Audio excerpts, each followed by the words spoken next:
Thanks again for tuning into Sin's Workshop. I hope you're all having a wonderful day. So today we're going to be reviewing the Weavers of Alamaxa. So this is a sequel to the Daughters of Itzihar, which I absolutely love that book. And you know what? I really love this one too.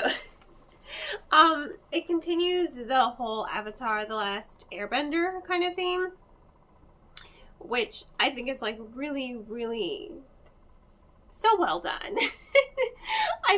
As someone who's a huge fan of Avatar, the Last Airbender and The Legend of Korra, I think this is such a remarkable novel because it's also steeped in a lot of Egyptian folklore and mythology at the same time. And more than that, it also has this underlying theme of, a suffrage movement, a women's suffrage movement. And I think that that's really, really powerful and empowering, especially in the current political climate, which I'm not going to discuss. But I think it's really important that this kind of book is out there and it exists right now. So once again, we are following Nihal and Georgina. First of all, Nihal has gone through this incredible journey. In the first book, she's kind of a bit of a spoiled brat. She comes from a rich family. She's a water weaver, and all she wants is, she doesn't even want to be a spoiled brat. But she really wants to be a warrior. She wants to be trained to use her water bending ability, her water weaving ability in a way that is more than just doing tricks and thrills. That is what she wants in her life. She doesn't want to just be a wife. She doesn't want to just be a, part of the court. She wants to do something.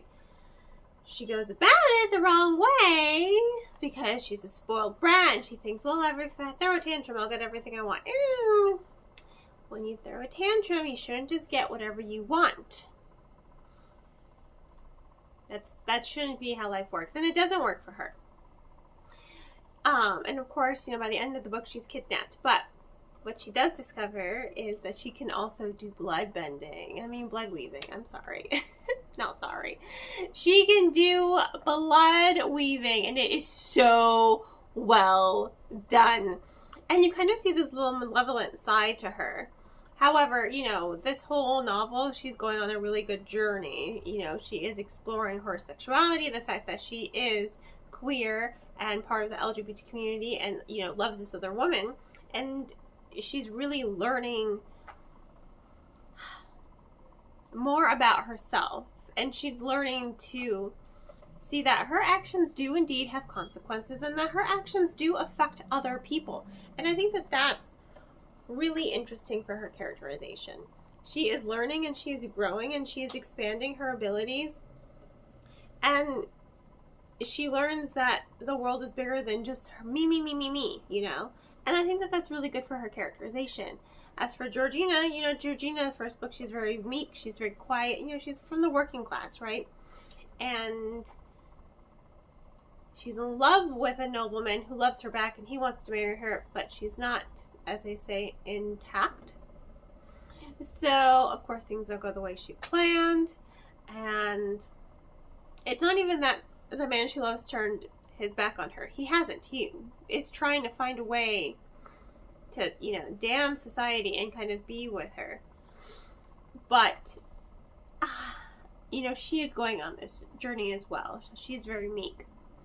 And she's very just docile and demure because she thinks she has to placate society. But then, she meets the Daughters of Itzihar and she goes on this whole journey. And in this book, she's discovering that she's more than just an earth weaver. She's discovering that she can weave multiple abilities at once. And that's so wonderful for her.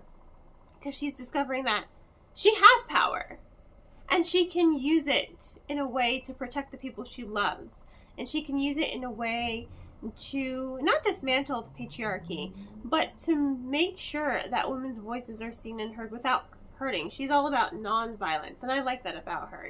She's doing non-violent protesting. The same with the Daughters of Itzihar. Like, you have these women, some of which have abilities, and all they want is their voices to be heard, and they are protesting in a non-violent way.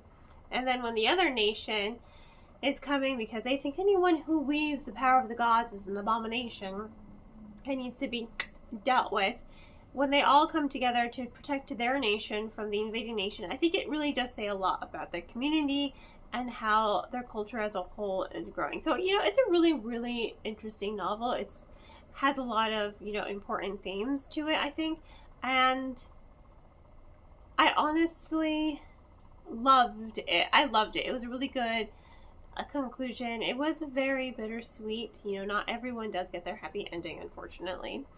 It is bittersweet, but it was so well done, very well executed, and I highly recommend, you know, this book if you like Avatar: The Last Airbender. If you want to read something that has a little Egyptian mythology and folklore to it, and if you want something that deals with themes such as equality and, you know, the suffrage movement, I think this is definitely going to be the book for you. So, yeah, excellent book. Highly recommend it. Honestly, you should just read it just for the Avatar aspect, because that's kind of like really well done, and I really do love the characterization. So, in any case, thank you all for tuning in. Please don't forget to like, subscribe, and share with all your book loving friends. I hope you all have a wonderful rest of your day, and as always, happy reading.